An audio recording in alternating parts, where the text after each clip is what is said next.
Escuela de Crecimiento Espiritual y Personal. Que sea de muerto, ustedes lo agarran.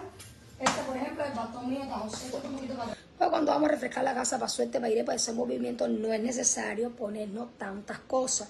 Pero la saya y la guía no pueden. A los espíritus que vengan trayendo, digamos, hablando que todos esos espíritus vengan dando la fuerza, el crecimiento.